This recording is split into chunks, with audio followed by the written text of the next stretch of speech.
Out of everything that everyone knows is wrong or has a problem with in the gaming industry, why is the idea of an easy mode in every game so controversial? This is an argument which has been going on for a few years now and always reignites itself whenever a new game comes out, which people agree is hard and someone suggests should have an easy mode. So I decided to conduct a bit of research on my Twitter account, and I got a few replies, but my popularity on Twitter isn't that great. So that's your hint to follow me if you've not done so already. So I then turned to my YouTube community page and I asked there, and I got a couple more replies. And from the responses I got, one thing seems perfectly clear. The vast majority of people are in favour of an easy mode in every game.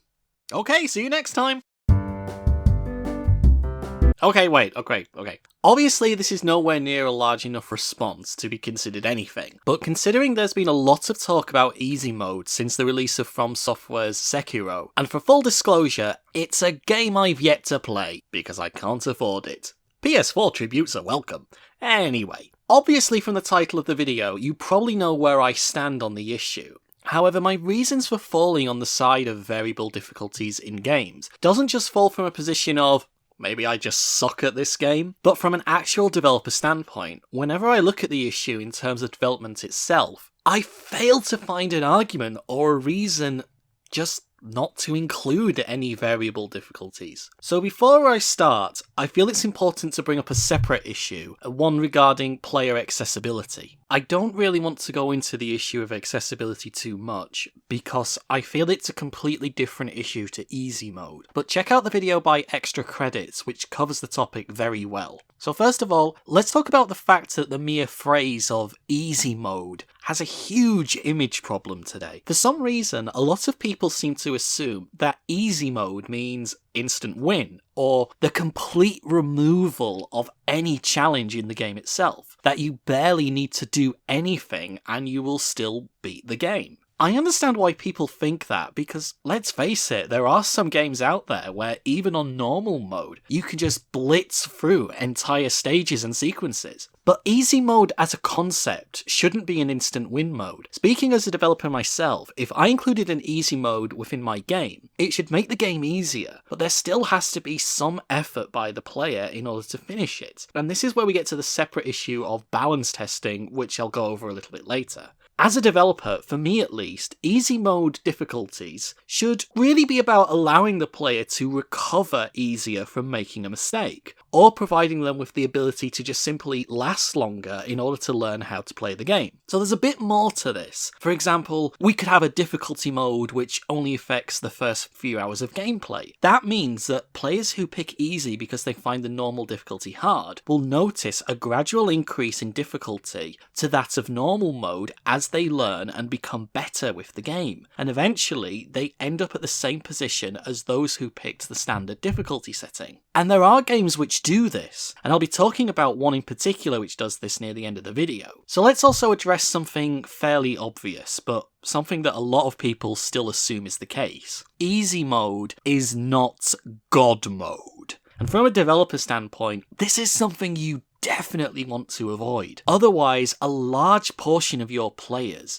will just blitz through your game, and this has obvious negative consequences. So let's talk about what an easy mode is and what I think it should be. If you examine easy modes from across the gaming spectrum, you'll find that in most cases they all usually include adjustments to the following criteria: player damage resistance, enemy damage resistance, and player life count. There are games which do other things, it all depends on the game, but normally that's what you'd expect. Adjust any one of those values and you would make the game easier or harder. So now let's look at what I found was the most common arguments that people have against an easy mode. A few of these arguments were worded differently, but they all pretty much boiled down to the following. It costs too much development time, which can harm the development of the game. It's not the way the game was meant to be played, people should learn how to play, and certain games just shouldn't have an easy mode. This was a really odd point that people brought up. There were some people who were completely in favour of easy mode. However, they did bring up exceptions to this. It was as if some games would naturally become worse off by having it in there. So let's talk about some of these,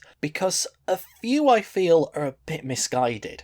Let's start with the development time. Some people are afraid that if you spend time developing an easy mode, you're not spending that time developing the main crux of the game. Now, there's only two areas in the game development process where I could possibly see or imagine developing an easy mode taking time away from developing what you could consider the core game to be. The first is during the initial concept or planning stage, before a game is actually greenlit for production. And the second is during the final stage of development, where the game is tested by the QA and balancing team. The planning stage is due to the fact that you need to consider your game values for variables such as player health, damage resistance, versus the enemies that you encounter in your game, but you should be doing this anyway with your standard difficulty. So really, the harder or easier difficulty settings should just be a variance of a value which you have to calculate anyway. So whilst this is some extra work for the planning stages, we're not talking about a major length of time for this. But what about the actual construction of the game itself? Does adding an easy mode to it increase the time to develop the game? Yes,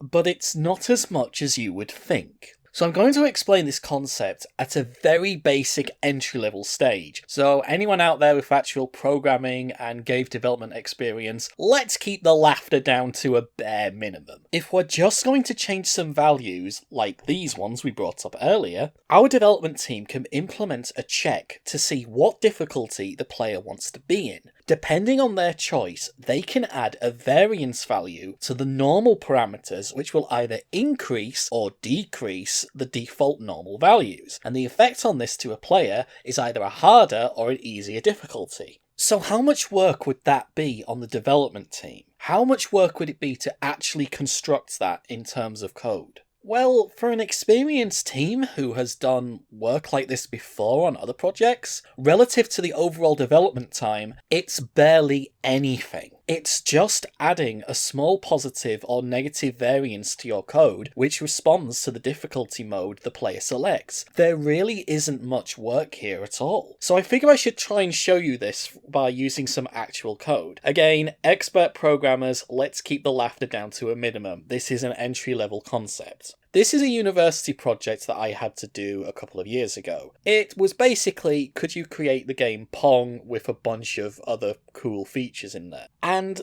this game has difficulty options. This is how much work went into making those difficulty options. This is the menu where you select the difficulty. When you select one of those choices, this is the code which impacts the AI-controlled player. It works exactly as it reads. When the player selects a difficulty, it sets a movement modifier to a specific value.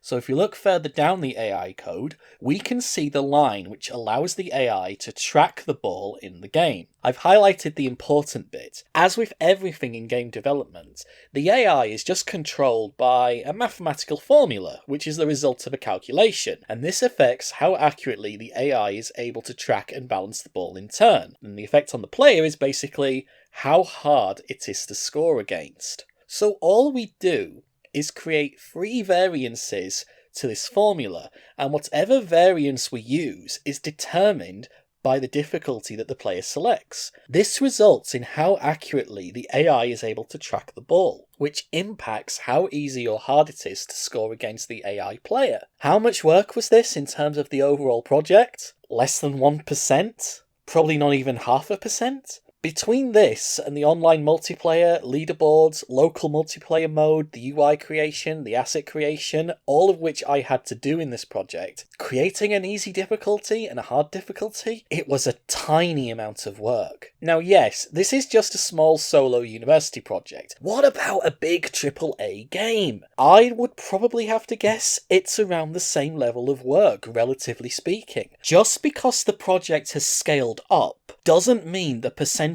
of work to create these modes has increased. The issue of it takes too many resources away from development. When I look at this, I can't see it. It just seems like a nonsense argument to me. However, the complaint does ring true in one area. to a certain degree, and that's with the QA and the balance testing. With regards to QA, if we're only dealing with our ideal easy mode, most of that QA testing can be automated, which quite a lot of big studios are doing now anyway, which means that the added time is barely noticeable. Balancing, on the other hand, is another question. This is where you're testing if the difficulty arc feels okay, and if you want to do this properly, it requires human players to play it on all difficulties, and if your game is large, this can take a very long time. Getting their feedback, adjusting the parameters, repeating until the results are acceptable. This takes a while. Plus, all this can vary depending on the working style that your development team operates in. So on to the next argument. It's not the way it was meant to be played, and people should simply learn the game. So I've grouped these two together because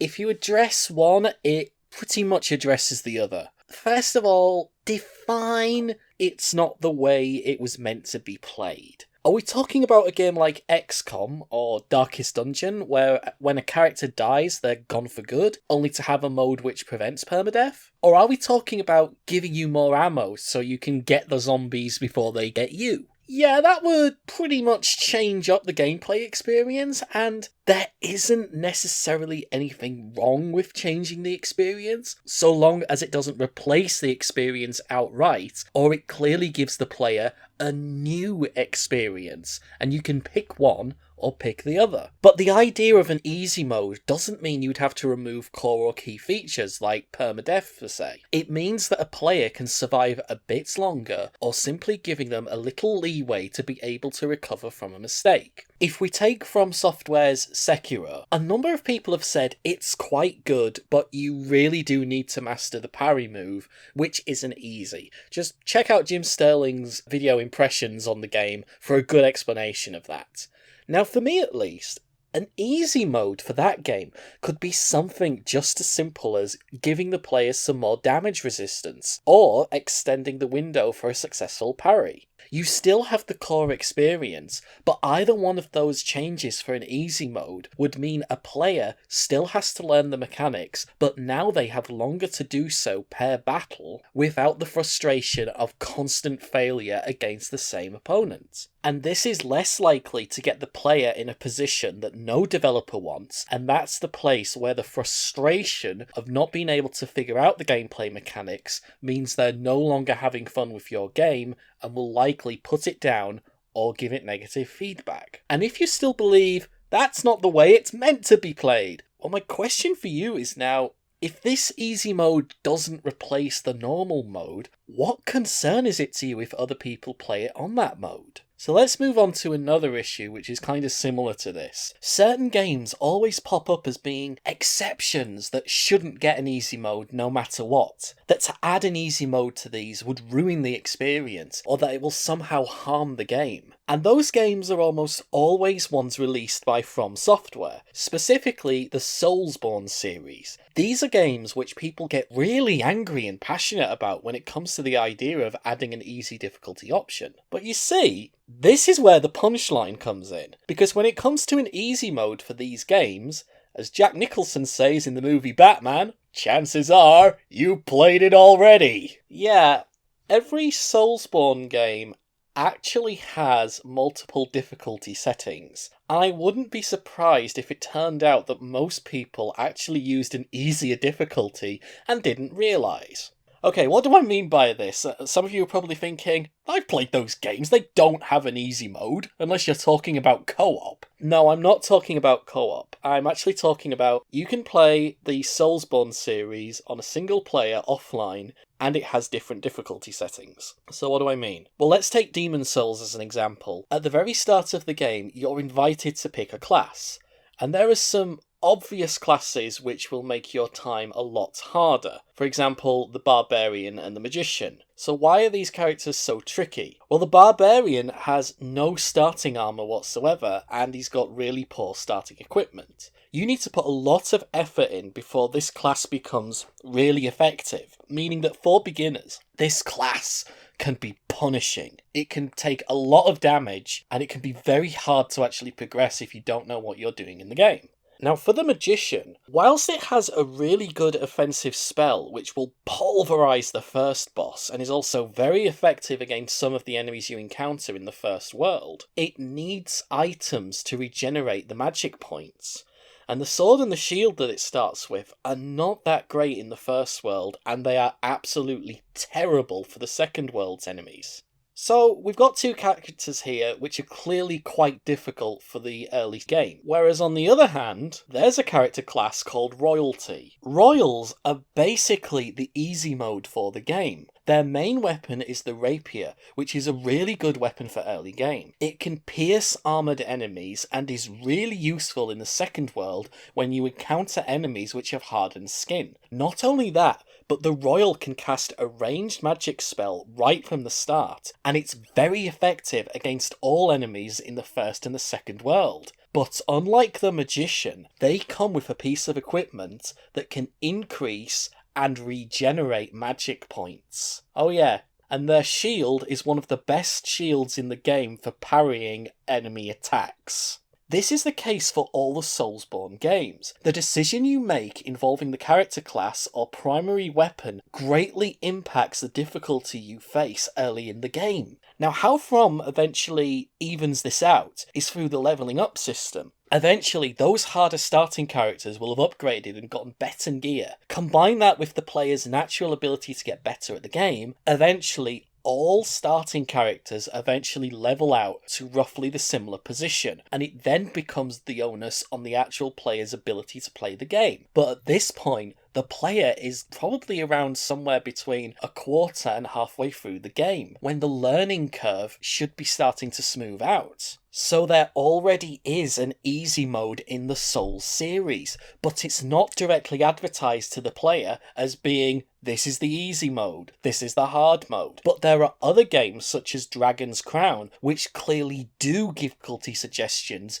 depending on the character you pick. But the issue still remains. Could the Souls series and Sekiro do more for players who struggle? I'd say there probably is a way to do this, but in a way which would also keep a lot of people happy. And that's by taking reference from another very popular and very successful game. In 2005, Capcom released Resident Evil 4 to critical acclaim. It's been 14 years since that game was first released, and it has been released countless times on multiple systems and still receives high praise to this date. And it wasn't until 10 years after its release that word got out that the game adjusts its difficulty dynamically depending on how well the player is doing at the time. If a player is struggling to beat a certain section, when they restart that section, the game will adjust the enemy's difficulty so they become less hostile towards the player. If a player, on the other hand, is doing really well, enemies will start to drop less useful items, such as ammo for the weapon they're currently using.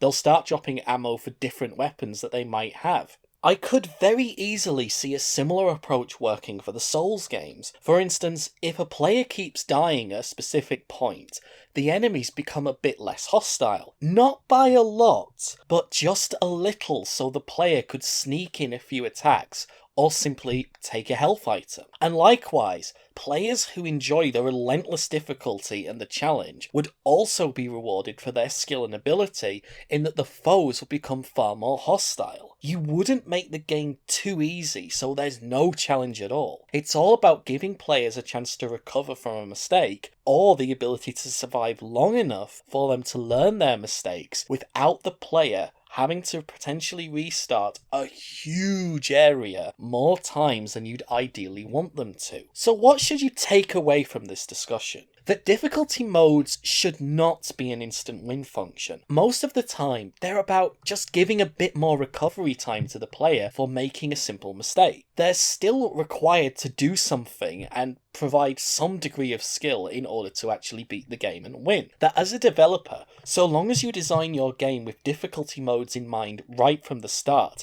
it's barely any extra work on your team. Now, there are ways to mask and hide your difficulty modes, like we've discussed how From Software ties the difficulty to the character class system, but it doesn't instantly advertise this is the easy mode. You can figure it out purely by the weapons and gear they have equipped. Or like even how Resident Evil 4 has a dynamic system which adjusts you to the player's performance. This way, difficulty is relative to each individual player. So when players talk about how, oh, I beat Resident Evil or I beat this game, it's really hard. Yeah, says the other player, it was really hard at this point, because the difficulty is relative per person, per experience. Even as players, if we start a game and we see an easy mode and we find out that people we know are playing on it, so what? If you don't want to play on that, or don't consider that was the way it was supposed to be played, just don't play on that mode. I doubt anyone really cares how other people are playing their video games anyway, so why should you? And if you're worried that this will somehow break the game during PvP or online multiplayer, think of it this way. Multiplayer modes almost always reset the difficulty or reset certain stats to a universal amount. That way everyone is on more or less a level playing field, and it's just down to the individual stats of the weapons and items which can give a tactical edge. But anyone who has played on an easy mode difficulty is not going to last long against a player who has gone through the same game on normal or hard mode. So don't be upset over it. If you do encounter players online who have got through an easy mode time, you're probably going to be a lot better than them. So don't worry. See you next time.